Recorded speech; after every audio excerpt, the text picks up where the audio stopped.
আসসালামু আলাইকুম সবাইকে। আশা করছি সবাই অনেক বেশি ভালো আছেন। আলহামদুলিল্লাহ আমিও ভালো আছি। তো গিয়েছিলাম গ্রামের বাড়িতে। সকালবেলা খাবার রান্না করছিলাম, মাসকলাইয়ের ডাল রান্না করছিলাম। মাসকলাইয়ের ডালটাকে বাগার দিয়ে নিলাম,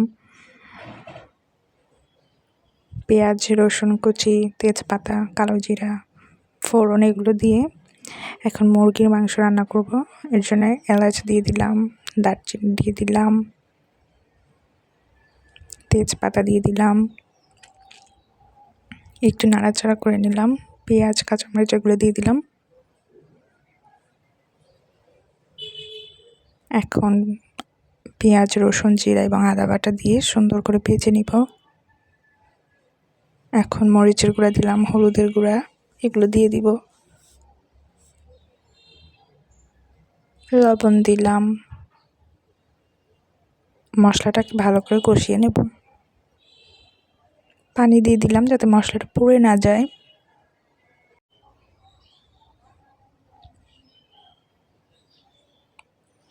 এখন মাংসগুলো দিয়ে দিলাম,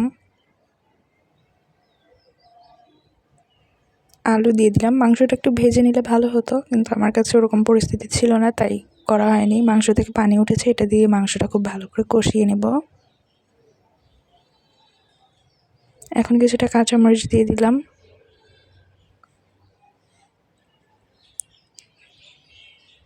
আমি একটু পানি দিয়ে দিয়েছিলাম।